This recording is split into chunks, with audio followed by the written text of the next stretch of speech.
Chapter 36. The Impending Conflict. From the very beginning of the great controversy in heaven, it has been Satan's purpose to overthrow the law of God. It was to accomplish this that he entered upon his rebellion against the Creator, and though he was cast out of heaven, he has continued the same warfare upon the earth. To deceive men, and thus lead them to transgress God's law, is the object which he has steadfastly pursued. Whether this be accomplished by casting aside the law altogether, or by rejecting one of its precepts, the result will be ultimately the same. He that offends in one point manifests contempt for the whole law. His influence and example are on the side of transgression. He becomes guilty of all. James chapter 2 and verse 10. In seeking to cast contempt upon the divine statutes, Satan has perverted the doctrines of the Bible, and errors have thus become incorporated into the faith of thousands who profess to believe the Scriptures.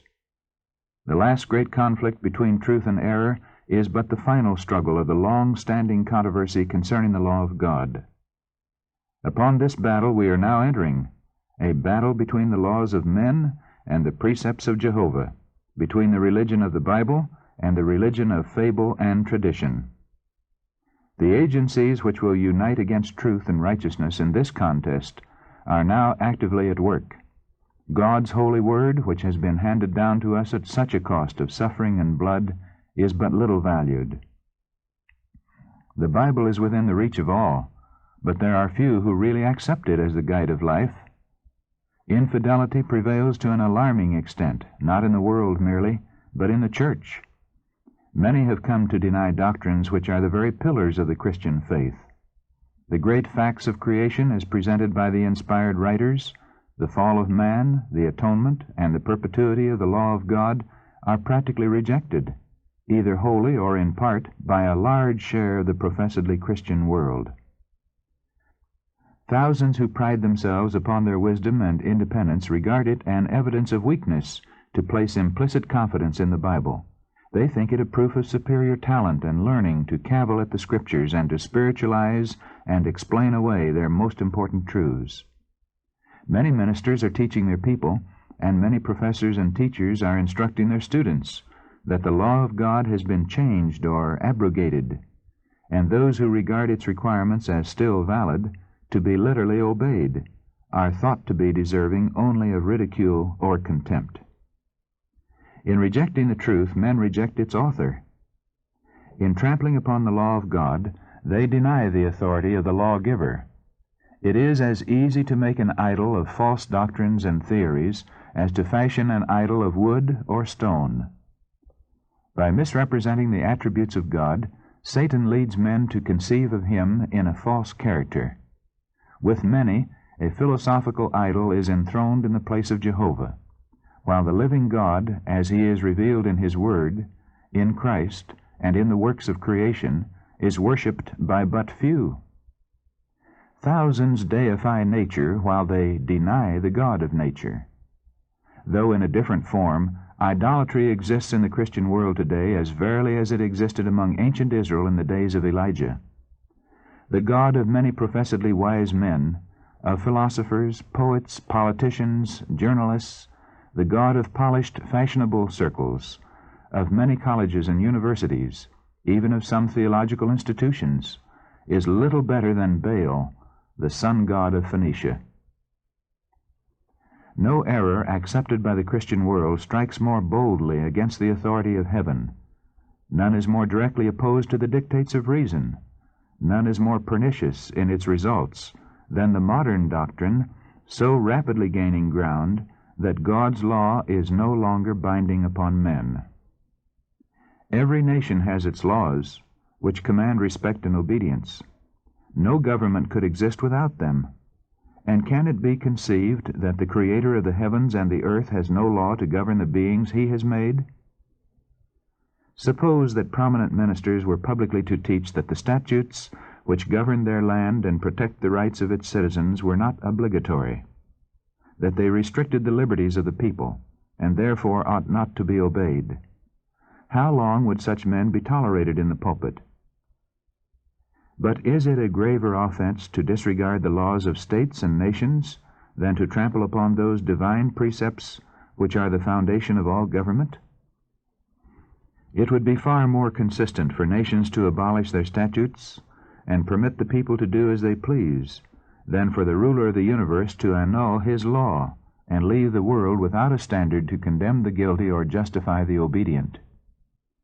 Would we know the result of making void the law of God? The experiment has been tried. Terrible were the scenes enacted in France when atheism became the controlling power. It was then demonstrated to the world that to throw off the restraints which God has imposed is to accept the rule of the cruelest of tyrants. When the standard of righteousness is set aside, the way is open for the prince of evil to establish his power in the earth. Wherever the divine precepts are rejected, sin ceases to appear sinful or righteousness desirable. Those who refuse to submit to the government of God are wholly unfitted to govern themselves.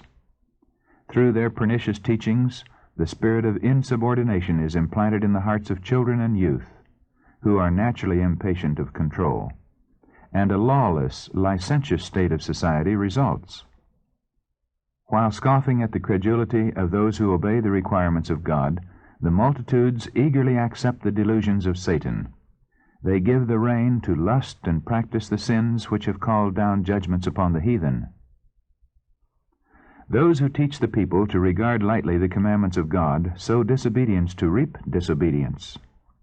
Let the restraint imposed by the divine law be wholly cast aside, and human laws would soon be disregarded. Because God forbids dishonest practices, coveting, lying, and defrauding, men are ready to trample upon his statutes as a hindrance to their worldly prosperity. But the results of banishing these precepts would be such as they do not anticipate. If the law were not binding, why should any fear to transgress? Property would be no longer safe. Men would obtain their neighbors' possessions by violence, and the strongest would become richest. Life itself would not be respected. The marriage vow would no longer stand as a sacred bulwark to protect the family.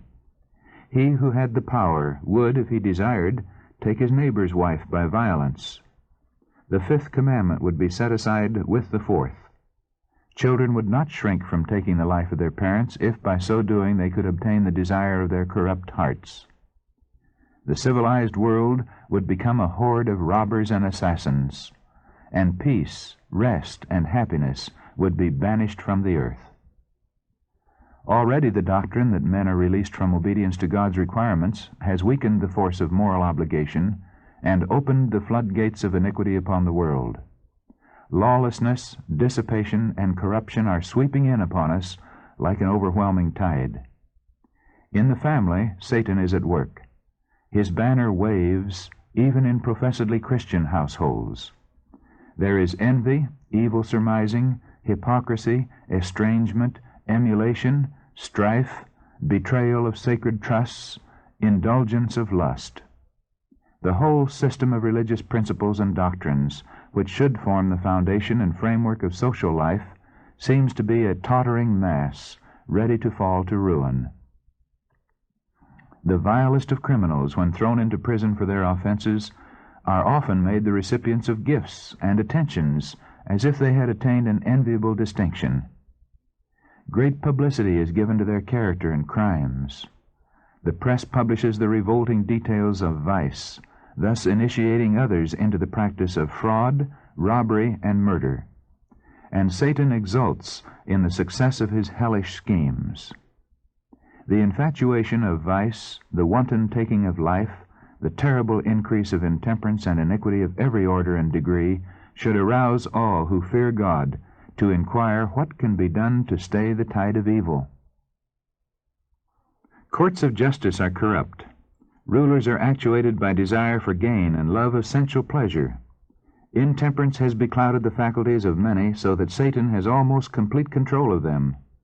Jurists are perverted, bribed, deluded. Drunkenness and revelry, passion, envy, dishonesty of every sort are represented by those who administer the laws. Justice standeth afar off, for truth is fallen in the street, and equity cannot enter. Isaiah chapter 59, verse 14. The iniquity and spiritual darkness that prevailed under the supremacy of Rome were the inevitable result of her suppression of the Scriptures. But where is to be found the cause of the widespread infidelity, the rejection of the law of God, and the consequent corruption under the full blaze of gospel light in an age of religious freedom? Now that Satan can no longer keep the world under his control by withholding the Scriptures, he resorts to other means to accomplish the same object. To destroy faith in the Bible serves his purpose as well as to destroy the Bible itself. By introducing the belief that God's law is not binding, he as effectually leads men to transgress as if they were wholly ignorant of its precepts. And now, as in former ages, he has worked through the church to further his designs.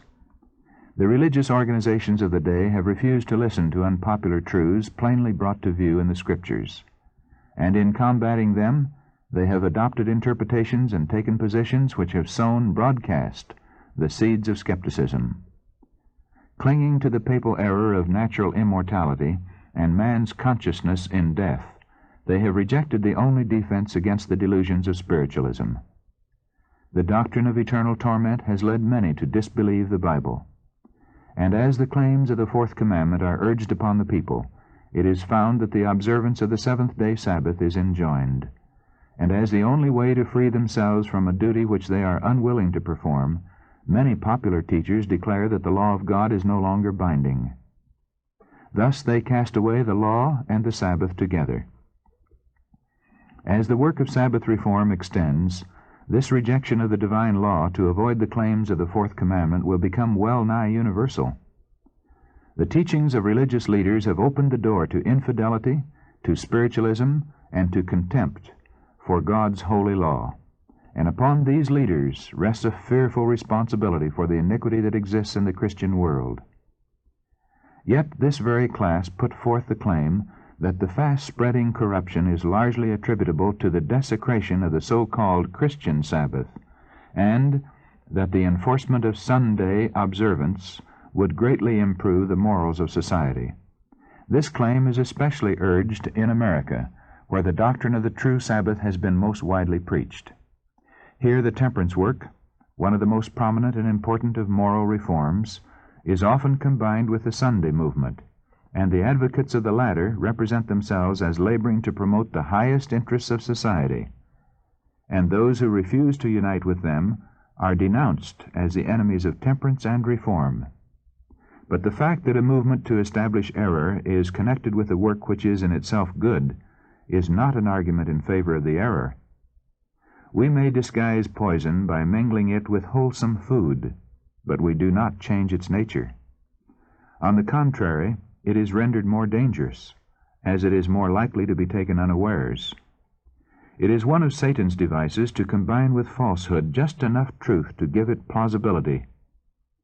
The leaders of the Sunday movement may advocate reforms which the people need, principles which are in harmony with the Bible.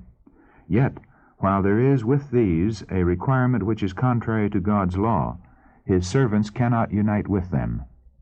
Nothing can justify them in setting aside the commandments of God for the precepts of men. Through the two great errors, the immortality of the soul and Sunday sacredness, Satan will bring the people under his deceptions. While the former lays the foundation of spiritualism, the latter creates a bond of sympathy with Rome. The Protestants of the United States will be foremost in stretching their hands across the gulf to grasp the hand of spiritualism.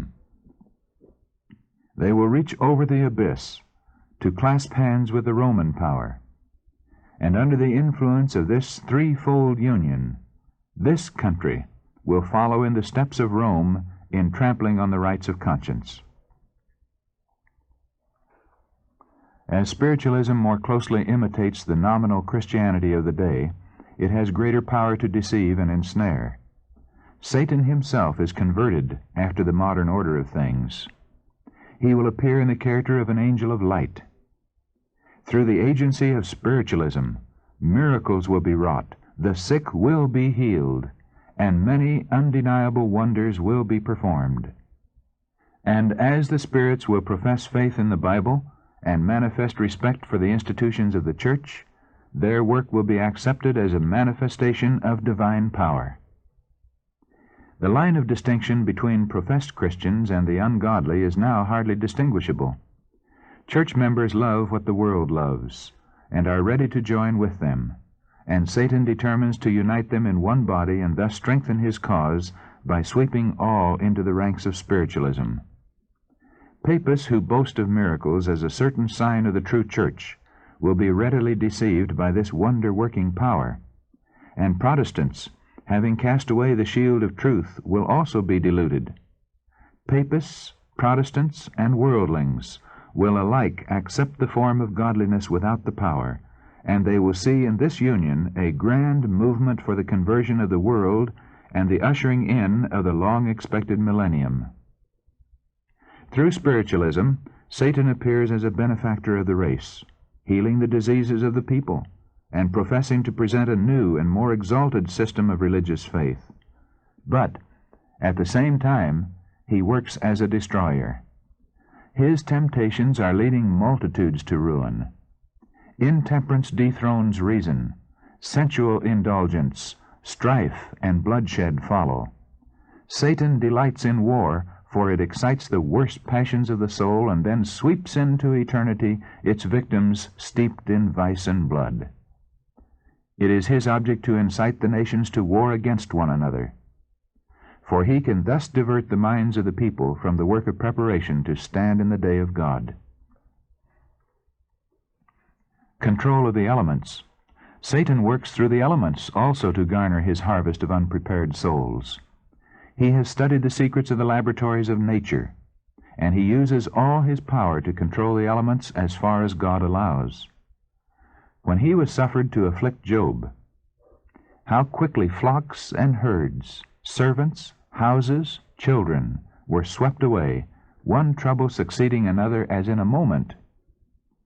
It is God that shields his creatures and hedges them in from the power of the destroyer. But the Christian world have shown contempt for the law of Jehovah, and the Lord will do just what he has declared that he would. He will withdraw his blessings from the earth and remove his protecting care from those who are rebelling against his law and teaching and forcing others to do the same. Satan has control of all whom God does not especially guard. He will favor and prosper some in order to further his own designs, and he will bring trouble upon others and lead men to believe that it is God who is afflicting them. While appearing to the children of men as a great physician who can heal all their maladies, he will bring disease and disaster, until populous cities are reduced to ruin and desolation. Even now he is at work. In accidents and calamities by sea and by land, in great conflagrations, in fierce tornadoes and terrific hailstorms, in tempests, floods, cyclones, tidal waves, and earthquakes, in every place and in 1,000 forms, Satan is exercising his power. He sweeps away the ripening harvest, and famine and distress follow. He imparts to the air a deadly taint, and thousands perish by the pestilence. These visitations are to become more and more frequent and disastrous. Destruction will be upon both man and beast. The earth mourneth and fadeth away, the haughty people do languish. The earth also is defiled under the inhabitants thereof, because they have transgressed the laws, changed the ordinance, broken the everlasting covenant. Isaiah chapter 24, verses 4 and 5. And then the great deceiver will persuade men that those who serve God are causing these evils. The class that have provoked the displeasure of heaven will charge all their troubles upon those whose obedience to God's commandments is a perpetual reproof to transgressors. It will be declared that men are offending God by the violation of the Sunday Sabbath, that this sin has brought calamities which will not cease until Sunday observance shall be strictly enforced, and that those who present the claims of the fourth commandment, thus destroying reverence for Sunday, are troublers of the people, preventing their restoration to divine favor and temporal prosperity. Thus the accusation urged of old against the servant of God will be repeated, and upon grounds equally well established, And it came to pass, when Ahab saw Elijah, that Ahab said unto him, Art thou he that troubleth Israel? And he answered, I have not troubled Israel, but thou and thy father's house, in that ye have forsaken the commandments of the Lord, and thou hast followed Baalim. 1 Kings chapter 18, verses 17 and 18. As the wrath of the people shall be excited by false charges, they will pursue a course toward God's ambassadors very similar to that which apostate Israel pursued toward Elijah. The miracle-working power manifested through spiritualism will exert its influence against those who choose to obey God rather than men. Communications from the spirits will declare that God has sent them to convince the rejectors of Sunday of their error, affirming that the laws of the land should be obeyed as the law of God. They will lament the great wickedness in the world, and second the testimony of religious teachers that the degraded state of morals is caused by the desecration of Sunday. Great will be the indignation excited against all who refuse to accept their testimony. Satan's policy in this final conflict with God's people is the same that he employed in the opening of the great controversy in heaven. He professed to be seeking to promote the stability of the divine government, while secretly bending every effort to secure its overthrow. And the very work which he was thus endeavoring to accomplish, he charged upon the loyal angels. The same policy of deception has marked the history of the Roman Church. It has professed to act as the vicegerent of heaven, while seeking to exalt itself above God and to change his law. Under the rule of Rome, those who suffered death for their fidelity to the gospel were denounced as evildoers.